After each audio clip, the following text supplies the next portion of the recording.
بسم الله الرحمن الرحيم. الحمد لله والصلاة والسلام على رسول الله وعلى آله وصحبه أجمعين ومن تبعهم بإحسان إلى يوم الدين. أما بعد، قال الإمام النووي رحمه الله تعالى: باب الإخلاص وإحضار النية في جميع الأعمال والأقوال والأحوال البارزة والخفية.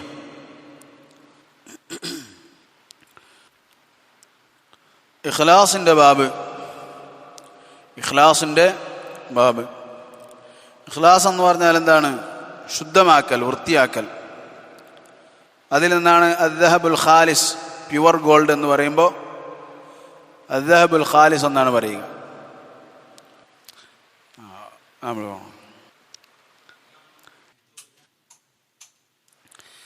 അപ്പോൾ ഇഖ്ലാസ് എന്നാൽ അത്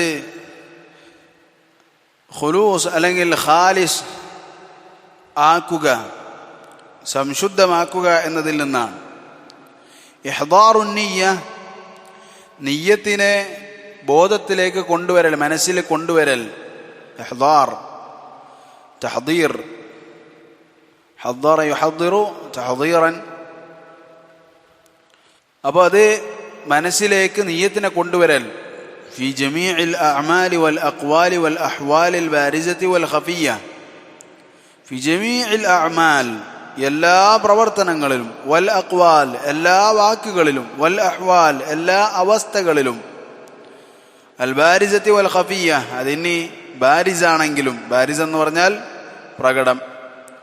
പ്രകടമായ പ്രവർത്തനങ്ങളും സംസാരങ്ങളുമാണെങ്കിലും, വൽ ഖഫിയ, സൂക്ഷ്മമായ അല്ലെങ്കിൽ ഗോപ്യമായ രഹസ്യമായ പ്രവർത്തനങ്ങളും സംസാരങ്ങളും അവസ്ഥകളും ആണെങ്കിലും ശരി. قال الإمام ابن النووي رحمه الله تعالى. എന്താണ് അദ്ദേഹത്തിൻ്റെ കുനിയത്ത്? എന്താണ് ഇമാം നവവിൻ്റെ? അബൂ സക്കരിയ. പേരെന്താണ്? യഹ്യ ഇബ്നു ഷറഫ് النووي رحمه الله تعالى. الله سبحانه وتعالى പറഞ്ഞു: قال الله تعالى, الله سبحانه وتعالى പറഞ്ഞു: وما أمروا إلا ليعبدوا الله مخلصين له الدين حنفاء ويقيموا الصلاة ويؤتوا الزكاة وذلك دين القيمة. അവരോട് കൽപ്പിക്കപ്പെട്ടിട്ടുള്ളത് ഇത് മാത്രമാകുന്നു. എന്ത്?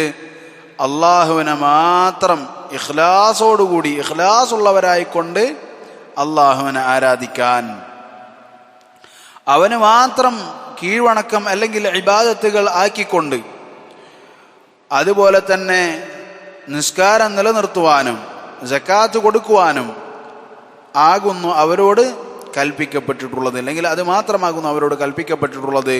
വദാലിക ദീനുൽ ഖയ്യിമ, അതാകുന്നു ഏറ്റവും നേരായ മതം.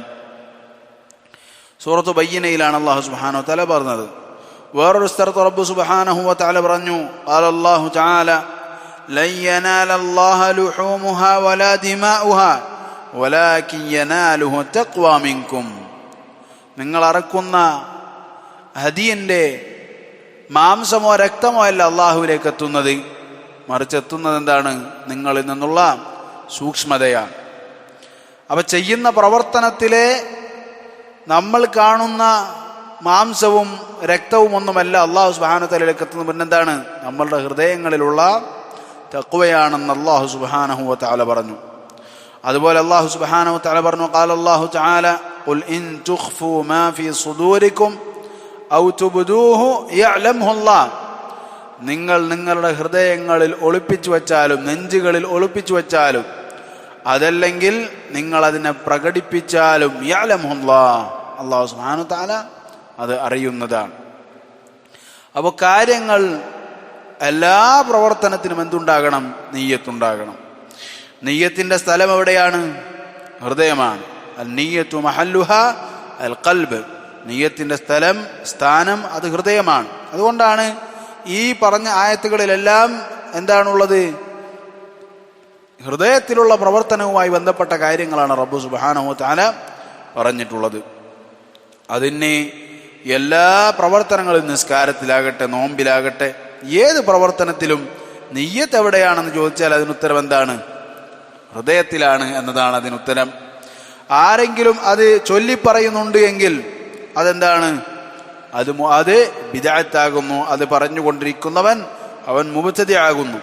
അവൻ അള്ളാഹുവിൻ്റെ ദീനിൽപ്പെടാത്ത ഒന്നാകുന്നു പറയുന്നത്. ഒരാൾ വുദു എടുക്കാൻ പോവുകയാണ്, അപ്പം ഞാൻ വുദു എടുക്കുകയാണ് അള്ളാഹിൻ്റെ തൃപ്തിക്ക് വേണ്ടി, ഫർദ് നിസ്കാരത്തിന് വേണ്ടി വുദു എടുക്കാൻ പോകുന്നു. മറ്റൊരാൾ എന്ത് ചെയ്യാണ്? ചൊല്ലിപ്പറയാണ് നിയ്യത്ത്.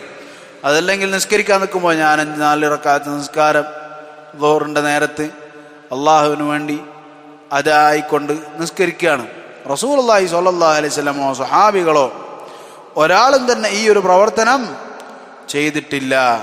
മറിച്ചത് ശൈഖുൽ ഇസ്ലാം ഇബ്നു തൈമിയ്യ റഹ്മത്തുള്ളാഹി എന്താണ് പറഞ്ഞതിനെ കുറിച്ച്? ശൈഖുൽ ഇസ്ലാം ഇബ്നു തൈമിയ്യ റഹ്മത്തുള്ളാഹി അദ്ദേഹം പറഞ്ഞു, നിയ്യത്ത് ചൊല്ലിപ്പറയുക എന്നാൽ ബുദ്ധിയുടെ കുറവുമാണ്, ദീനിന്റെ കുറവുമാണ്. ബുദ്ധിയുടെ കുറവുമാണ്, ദീനിന്റെ കുറവുമാണ്. ബുദ്ധിയുടെ കുറവ് എങ്ങനെയാണ്? ഒരാളെല്ലാ പ്രവർത്തനം ചെയ്യുമ്പോൾ ഞാനത് ചെയ്യാൻ പോകുന്നു, ഞാനിത് ചെയ്യാൻ പോകുന്നു, ഞാനത് ചെയ്യാൻ പോകുന്നു എന്നിങ്ങനെ പറഞ്ഞുകൊണ്ടെടുക്കാന്ന് പറഞ്ഞാൽ എന്താണ്? അയാൾക്ക് ബുദ്ധിയില്ല എന്നുള്ളത്. ടോയ്ലറ്റിൽ പോകാൻ പോവാണ്, അപ്പോൾ ആൾ ഇടത്തെ കാലേക്ക് വെച്ച് കയറുന്നത് എന്താണ്? ഇബാദത്താണ്. നിയ്യത്തുണ്ടെങ്കിൽ ആൾക്ക് ഇബാദത്താണ്. അല്ലാണ്ട് ഓടിയ ഒരാൾ കയറിയപ്പോൾ അത് ഇടത്തെ കാലായിപ്പോയി, അത് ഇബാദത്തല്ല, അതിന് കൂലി കിട്ടുന്ന കാര്യമല്ല. നേരെ മറിച്ച് ടോയ്ലറ്റിൽ അപ്പോൾ അയാൾ എന്ത് ചെയ്യാണ്? ഇബാദത്തല്ലേ ചെയ്യുന്നത്, നെയ്യത്തുണ്ടെങ്കിലല്ലേ കൂലി കിട്ടുള്ളൂ. അപ്പോൾ അയാൾ പറയാണ്, ടോയ്ലറ്റിൽ കയറുമ്പോൾ ഞാനിത് ഇടത്തെ കാല് വെച്ചിട്ട് ടോയ്ലറ്റിൽ കയറുന്നു, അള്ളാഹുവിൻ്റെ കൂലി പ്രതീക്ഷിച്ചുകൊണ്ടെന്ന് പറഞ്ഞിട്ട് പറഞ്ഞു കയറില്ല അല്ല. അപ്പം അത് ബുദ്ധിക്ക് കുറവാണ്. അതുപോലെ തന്നെ ദീനിൻ്റെയും കുറവാണ്. കാരണം ബിദ്അത്തുകൾ ദീനിൽ തിന്മയാണ്. അപ്പോൾ അതിൻ്റെ കുറവാണത് എന്നാണത് തെളിയിക്കുന്നത്. അപ്പോൾ ഇഹ്ദാറുൻ നിയ്യ അവനുണ്ടാകണം, നിയ്യത്തുണ്ടാകണം. പക്ഷെ അതെവിടെയാണ്? ഹൃദയത്തിലാണ്. എന്താണ് അവന് ബോധമുണ്ടാകേണ്ടത്? ഞാൻ ഏത് പ്രവർത്തനമാണ് ചെയ്യുന്നത്, എന്തിനു വേണ്ടിയാണ് ചെയ്യുന്നത്, എന്തുകൊണ്ടാണ് ചെയ്യുന്നത്, എന്താണ് ചെയ്യുന്നത്. ഇപ്പോൾ സുബഹിസ്കാരാണെങ്കിൽ സുബഹിസ്കാരം, അല്ലെങ്കിൽ സുബഹിസ്കാരത്തിൻ്റെ സുന്നത്താണെങ്കിൽ സുബഹിസ്കാരത്തിൻ്റെ സുന്നത്ത്. എന്തിനു വേണ്ടി, എന്ത് കിട്ടാനാണ് ചെയ്യുന്നത്? അള്ളാഹുവിൻ്റെ പ്രീതി കാംക്ഷിച്ചുകൊണ്ടാണ്, അള്ളാഹുവിൽ നിന്ന് കൂലി കിട്ടാനാണ്. വേറൊരാളുടെയും ഇഷ്ടമോ പുകഴ്ത്തലോ കിട്ടാൻ വേണ്ടിയല്ല. എന്തിനാണ് ചെയ്യുന്നത്? അള്ളാഹു കൽപ്പിച്ചതുകൊണ്ട് ചെയ്യുന്നതാണ്. ഈ ബോധം അവന് ഉണ്ടാകണം. എന്നാൽ നമ്മൾ കഴിഞ്ഞ ദിവസം പറഞ്ഞതുപോലെ നിയ്യത്ത് ഉണ്ടാക്കാൻ വേണ്ടി ഇങ്ങനെ നിൽക്കൽ അങ്ങനെയില്ല. ആരാണോ ഈ ഒരു ബോധത്തോടുകൂടി വുദു എടുക്കുകയും ഈ ഒരു ബോധത്തോടുകൂടി പള്ളിയിലേക്കും വന്നത്, അവൻ നിയ്യത്തിലാണുള്ളത്. ആർക്കാണോ ഞാൻ ചെയ്യാൻ പോകുന്ന പ്രവർത്തനം എന്താണെന്ന് അറിയുന്നത്, അവൻ എന്ത് ചെയ്തു? അവന് നിയ്യത്തുണ്ട്. നേരെ മറിച്ച് ഒരുത്തനക്ക് എന്താണ്? ഞാനിങ്ങനെ ചെയ്താൽ അവനെങ്ങനെ കാണും, പുകഴ്ത്തും എന്ന വിചാരണ കണ്ട് നിയ്യത്ത് ഫാസിദായിപ്പോയി. അവൻ്റെ നിയ്യത്ത് എന്താണ്? അവനെ കാണിക്കാൻ വേണ്ടിയിട്ടുള്ളതാണ്. അങ്ങനെ തെറ്റായ ഫാസിദായ നിയ്യത്ത് ഉണ്ടാകാൻ പാടില്ല. മറിച്ച് ഞാൻ എന്ത് ചെയ്യാൻ പോവാണ്? ഞാൻ നിസ്കരിക്കാൻ പോവാണ്, ഞാൻ അള്ളാഹ്ക്ക് വേണ്ടി നിസ്കരിക്കുന്നു എന്നുള്ള ബോധം അവനക്കുണ്ടെങ്കിൽ അത് തന്നെയാണ് നിയ്യത്ത്. അതുപോലെ തന്നെ ശൈഖ് ഇബ്നു തൈമിയ്യ റഹിമഹുല്ലാഹ് ഈ വിഷയം പറയുമ്പോൾ പ്രത്യേകം എടുത്ത് മറ്റൊരു കാര്യം പറഞ്ഞു. എന്താണത്? നിയ്യത്തിൻ്റെയും ഇഖ്ലാസിൻ്റെയും പേര് പറഞ്ഞുകൊണ്ട് റിയാ ആയി പോകുമോ എന്ന് ഭയന്നുകൊണ്ട് ചില ആളുകൾ ഇബാദത്തുകളിൽ നിന്നും പിന്നാക്കം നിൽക്കും. ഞാനിങ്ങനെ ചെയ്ത ആൾക്കാരെ കാണിക്കാൻ വേണ്ടിയിട്ടായി പോകൂലേ എന്ന് കരുതി എന്ത് ചെയ്യുക? ചെയ്യാതിരിക്കുക. അതെന്താണ്? അത് ശൈത്താൻ നിനക്ക് ഇട്ടുതരുന്ന വസ്വാസാണ്. മറിച്ച് അല്ലാഹു സുബ്ഹാനഹു വ തആല നമ്മളോട് കൽപ്പിച്ചിട്ടുള്ളത് പ്രവർത്തിക്കാനും ആ പ്രവർത്തനത്തിൽ ഇഖ്ലാസ് ഉണ്ടാക്കാനുമാണ്. അതല്ലാതെ ഇഖ്ലാസ് ഉണ്ടാവില്ല എന്ന് കരുതി പ്രവർത്തിക്കാതിരിക്കാനല്ല അല്ലാഹു സുബ്ഹാനഹു വ തആല പറഞ്ഞിട്ടുള്ളത്. ഈ വിഷയത്തിൽ അല്ലെങ്കിൽ ഈ ബാബിൽ ഹദീദായിക്കൊണ്ട് ഇമാം നബവി റഹ്മത്തുള്ളാഹി അദ്ദേഹം എടുത്തു കൊടുത്ത ഹദീദ് ഉമർ ഇബ്നുൽ ഖത്താബ് റളിയല്ലാഹു അൻഹുവിന്റെ ഹദീദാണ്. قال رحمه الله عن أمير المؤمنين أبي حفص عمر بن الخطاب رضي الله عنه. عمر بن الخطاب ابن نفيل بن عبد العزى ابن رياح بن عبد الله بن قرط بن رزاح بن عدي بن كعب بن لؤي ابن غالب القرشي العدوي رضي الله عنه. ഉമർ ഇബ്നുൽ ഖത്താബ് റളിയല്ലാഹു അൻഹു റസൂൽ സല്ലല്ലാഹു അലൈഹി വസല്ലമിന്റെ പിതാക്കളുമായി എവിടെയാണ് ചേരുന്നത്? കഅബ് ഇബ്നു ലുഅയ്. എന്നിവരിലാണ്. കഅബ് ഇബ്നു ലുഅയ് എന്ന റസൂൽ സല്ലല്ലാഹു അലൈഹി വസല്ലമയുടെ വല്ലിപ്പ, ആ വല്ലിപ്പയിലെ മക്കളിൽപ്പെട്ട ഒരാളാണ് ആര്? ഉമർ ഇബ്നുൽ ഖത്താബ് റളിയല്ലാഹു അൻഹു. ഉമർ ഇബ്നുൽ ഖത്താബ് റളിയല്ലാഹു അൻഹു ആരാണ്? ഖുറൈശിയാണ്, ഖുറൈശി ഗോത്രത്തിലെ ആളാണ്. ശരി, അമീറുൽ മുഅ്മിനീനാണ്. അതുപോലെ അൽ ഫാറൂഖ് എന്ന് വിളിക്കപ്പെട്ടവരാണ്. അതുപോലെ രണ്ടാമത്തെ ഖലീഫയാണ്. അബൂബക്കർ റളിയല്ലാഹു അൻഹു കഴിഞ്ഞാൽ ഏറ്റവും ശ്രേഷ്ഠനായ ആളാണ്. ഖാല, അദ്ദേഹം പറഞ്ഞു, സമിഅ്തു റസൂലല്ലാഹി സ്വല്ലല്ലാഹു അലൈഹി വസല്ലം യഖൂൽ, റസൂലുള്ളാഹി സ്വല്ലല്ലാഹു അലൈഹി വസല്ലം പറയുന്നതായി ഞാൻ കേട്ടു, ഇന്നമൽ അഅമാലു ബിന്നിയാത്ത്, തീർച്ചയായും പ്രവർത്തനങ്ങൾ നിയ്യത്തിന്റെ അടിസ്ഥാനത്തിൽ മാത്രമാകുന്നു. വഇന്നമാ ലികുല്ലി ഇംറിഇൻ മാ നവാ, തീർച്ചയായും ഓരോ വ്യക്തിക്കും അവൻ നിയ്യത്ത് ചെയ്തതാണ് കിട്ടുക. ഫമൻ കാനത് ഹിജ്റതുഹു ഇലല്ലാഹി വറസൂലിഹി ഫഹിജ്റതുഹു ഇലല്ലാഹി വറസൂലിഹി, ആരുടെ ഹിജ്റയാണോ അല്ലാഹുവിലേക്കും റസൂലിലേക്കുമായത് അവന്റെ ഹിജ്റ അല്ലാഹുവിലേക്കും റസൂലിലേക്കുമാണ്. വമൻ കാനത് ഹിജ്റതുഹു ലിദുനിയാ യുസീബുഹാ ഔ ഇംറഅത്തിൻ യതസവ്വജുഹാ ഔ യൻകിഹുഹാ ഫഹിജ്റതുഹു ഇലാ മാ ഹാജറ ഇലൈഹി, ആരുടെ ഹിജ്റയാണോ ദുനിയാവിൽ എന്തെങ്കിലും കിട്ടാനും അതുപോലെ ഒരു സ്ത്രീയെ വിവാഹം കഴിക്കാനുമായത് അവന്റെ ഹിജ്റ അതിലേക്ക് തന്നെയാണ്.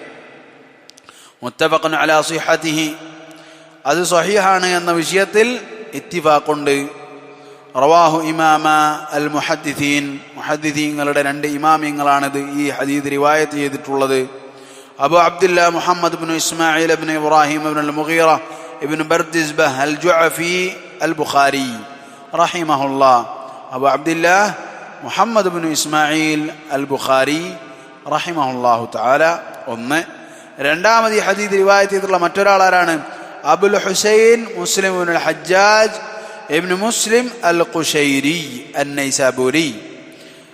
ഇമാം മുസ്ലിം റഹിമഹുല്ലാഹ് അബുൽ ഹുസൈൻ മുസ്ലിം ഇബ്നുൽ ഹജ്ജാജ്, അബുൽ ഹുസൈൻ മുസ്ലിം ഇബ്നുൽ ഹജ്ജാജ് റഹിമഹുല്ലാഹ്. في صحيحيهما اللذين هما أصح الكتب المصنفة, മനുഷ്യർ രചിച്ചിട്ടുള്ള കിതാബുകളിൽ ഏറ്റവും സ്വഹീഹായ കിതാബായ രണ്ട് കിതാബുകൾ അതേതാണ്? സ്വഹീഹുൽ ബുഖാരിയും സ്വഹീഹ് മുസ്ലിമാണ്. അതിൽ വന്നിട്ടുള്ള ഹദീസാണ് ഈ പറയപ്പെട്ട ഹദീസ്. ഇന്നമ എന്നത് എന്താണ്? ചുരുക്കാനുള്ള, ഹസ്റിനുള്ള, അതായത് ഇത് മാത്രമാണ് എന്ന് പറയാനുള്ള ടൂളാണ്, അദാത്താണ് ഇന്നമ. ഇന്നമൽ അഅമാലു ബിന്നിയാത്ത്, പ്രവർത്തനങ്ങൾ അത് നിയ്യത്തിന്റെ അടിസ്ഥാനത്തിൽ മാത്രമാണ്. വഇന്നമാ ലികുല്ലി ഇംറിഇൻ മാ നവാ, ഓരോ വ്യക്തിക്കും അവന് നിയ്യത്ത് വെച്ചതാണ് കിട്ടുക. അപ്പൊ രണ്ട് വാക്കുകളാണ്. ഒന്ന്, എല്ലാ പ്രവർത്തനങ്ങളും നിയ്യത്തിന്റെ അടിസ്ഥാനത്തിലാണ്. രണ്ട്, ഓരോ വ്യക്തിക്കും കിട്ടുക അവൻ നിയ്യത്ത് വെച്ചതാണ്. ചില ഉലമാക്കൾ പറഞ്ഞു ഇത് രണ്ടും ഒരേ ആശയമാണ്, ഉറപ്പിക്കാൻ വേണ്ടി പറഞ്ഞതാണ്. എന്നാൽ മറ്റു ചില ഉലമാക്കൾ പറഞ്ഞു അറബി ഭാഷയിലെ അടിസ്ഥാനം ഒരു കാര്യം പറഞ്ഞ് രണ്ടാമത്തെ കാര്യം പറയുന്നത് പുതിയൊരു കാര്യം പറയാൻ വേണ്ടിയായിരിക്കും. അതിൻ്റെ അസ്ൽ അങ്ങനെയാണ്. എന്നാൽ അല്ല എന്ന് ഉറപ്പിക്കാവുന്ന ഏതെങ്കിലും വിഷയം ഇതിനെ കൂട്ടി ഉറപ്പിക്കാൻ വേണ്ടി തന്നെ വന്നതാണെന്ന് ഉറപ്പിക്കാൻ പറ്റുന്ന എന്തെങ്കിലും ഉണ്ടെങ്കിൽ നമ്മൾ ആ ഒരു അഭിപ്രായം പറയാവൂ എന്ന് ഉലമാക്കൾ പറഞ്ഞു. അപ്പോൾ അവർ പറഞ്ഞു ഇന്നമൽ അഅമാലു ബിന്നിയാത്ത്, തീർച്ചയായും പ്രവർത്തനങ്ങൾ നിയ്യത്തിന്റെ അടിസ്ഥാനത്തിലാണ് എന്ന് പറഞ്ഞത് പ്രവർത്തനവുമായി ബന്ധപ്പെട്ടിരിക്കുന്നു. വഇന്നമാ ലികുല്ലി ഇംറിഇൻ മാ നവാ, ഓരോ മനുഷ്യനും കിട്ടുക അവൻ നിയ്യത്ത് വെച്ചതാണ് എന്ന് പറഞ്ഞത് പ്രവർത്തനത്തിന്റെ പ്രതിഫലവുമായി ബന്ധപ്പെട്ടിരിക്കുന്നു എന്ന് ഉലമാക്കൾ പറഞ്ഞു. എന്നിട്ട് റസൂലുള്ളാഹി സ്വല്ലല്ലാഹു അലൈഹി വസല്ലം എന്ത് ചെയ്തു? അതിനൊരു ഉദാഹരണം പറഞ്ഞു. എന്താണത്? ആരാണോ അള്ളാഹുവിലേക്കും റസൂലിലേക്കും ഹിജ്റ ചെയ്തത്, അതായത് അള്ളാഹുവിൻ്റെയും റസൂൽ സല്ലല്ലാഹു അലൈഹി വസല്ലമിൻ്റെയും ഇഷ്ടത്തിന് വേണ്ടി ആരാണോ ഹിജ്റ ചെയ്തത് അവൻ്റെ ഹിജ്റ അള്ളാഹുവിലേക്കും റസൂലിലേക്കുമാണ്. ശരി, ആരാണോ ദുനിയാവിൻ്റെ എന്തെങ്കിലും വിഷയത്തിന് വേണ്ടി ഹിജ്റ ചെയ്തത്, അതല്ലെങ്കിൽ ഒരു പെണ്ണിനെ വിവാഹം കഴിക്കാൻ വേണ്ടി ഹിജ്റ ചെയ്തത്, അങ്ങനെ ആരെങ്കിലും ചെയ്തിട്ടുണ്ടെങ്കിൽ അവൻ്റെ ഹിജ്റ അതിലേക്ക് തന്നെയാണ് എന്ന് റസൂലുള്ളാഹി സ്വല്ലല്ലാഹു അലൈഹി വസല്ലമ പഠിപ്പിച്ചു. തയ്യിബ്, അപ്പോൾ ഇതാണ് ഹദീസ്. ഹദീസ് പ്രത്യേകമായി ശ്രദ്ധിക്കേണ്ട ഒരു കാര്യത്തെക്കുറിച്ച് റസൂൽ സ്വല്ലല്ലാഹു അലൈഹി വസല്ലം പഠിപ്പിച്ചതാണ്. അതായത് ഉലമാക്കൾ പറഞ്ഞു ഇസ്ലാമിൻ്റെ മുഴുവൻ കാര്യങ്ങളും 2 ഹദീസുകളിൽ നമുക്കെന്ത് ഒരുമിപ്പിക്കാൻ പറ്റും. ഒന്ന് ഇന്നമൽ അഅമാലു ബിന്നിയാത്ത് എന്ന് പറഞ്ഞ ഈ ഹദീസ്. രണ്ടാമത്തത് ആയിഷ റളിയല്ലാഹു അൻഹ ഉദ്ധരിക്കുന്ന ഹദീസ് മൻ അഹദഥ ഫീ അംരിനാ ഹാദാ മാ ലൈസ മിൻഹു ഫഹുവ റദ്ദുൻ എന്ന് പറയുന്ന ഹദീസ്. ഇത് നിയ്യത്തിനെ സൂചിപ്പിക്കുന്നതാണെങ്കിൽ ഇത് ബിദ്അത്തുകളിൽ നിന്ന് അകന്ന് റസൂൽ സല്ലല്ലാഹു അലൈഹി വസല്ലമയുടെ ഇത്തിബാഇനെ സൂചിപ്പിക്കുന്നതാണ്. ഒരു കർമ്മം സ്വീകരിക്കപ്പെടണമെങ്കിൽ അതിനുണ്ടാകേണ്ട 2 ഷർത്തുകൾ എന്താണ്? ഒന്ന് ഇഖ്ലാസാണ്, 2 ഇത്തിബാഅാണ്. അപ്പോൾ ഇഖ്ലാസ് ഉണ്ടാവുക എന്നതിനെ സൂചിപ്പിക്കുന്ന ഹദീസാണിത് ഇന്നമൽ അഅമാലു ബിന്നിയാത്ത്. ഇത്തിബാ ഉണ്ടാകണമെന്നതിനെ സൂചിപ്പിക്കുന്ന ഹദീസ് ഏതാണ്? മൻ അഹദഥ ഫീ അംരിനാ ഹാദാ മാ ലൈസ മിൻഹു ഫഹുവ റദ്ദ്. ആരാണോ എൻ്റെ ഈ കാര്യത്തിൽ പുതുതായി എന്തെങ്കിലും ഒന്ന് ഞാൻ പറയാത്തത് ഉണ്ടാക്കിയത് അല്ലെങ്കിൽ അതിലില്ലാത്തത് ഉണ്ടാക്കിയത് ഫഹുവ റദ്ദുൻ, അത് തള്ളപ്പെടുന്നതാണ്, അവൻ തള്ളപ്പെടുന്നതാണ് എന്ന ഹദീസാണ്. അപ്പോൾ നമ്മളുടെ ഇപ്പോഴത്തെ ഇന്നമൽ അഅമാലു ബിന്നിയാത്ത് എന്നത് ഹൃദയവുമായി ബന്ധപ്പെട്ട അതിൻ്റെ പ്രവർത്തനങ്ങളുമായി ബന്ധപ്പെട്ടതാണ്. മറ്റത് മൻ അഹദഥ ഫീ അംരിനാ അവയവങ്ങളുടെ പ്രവർത്തനവുമായി ബന്ധപ്പെട്ടതാണ്. അതുപോലെ തന്നെ ഹിജ്റയെക്കുറിച്ചും ഈ ഹദീസിൽ എന്തുണ്ട്? വിഷയം വരുന്നുണ്ട്. ശൈഖ് ഇബ്നു തൈമിയ്യ റഹിമഹുല്ലാഹ് ഹിജ്റയുടെ വിഷയവുമായി ബന്ധപ്പെട്ട് ദീർഘമായി സംസാരിച്ചിട്ടുണ്ട്. ആരാണോ ആ വിഷയം പഠിക്കാൻ ഉദ്ദേശിക്കുന്നത് ആ ഭാഗം അവർ പഠിക്കുക. ഇലാഹുന വല്ലാഹു തആല അഅലം വൽഹംദുലില്ലാഹി റബ്ബിൽ ആലമീൻ.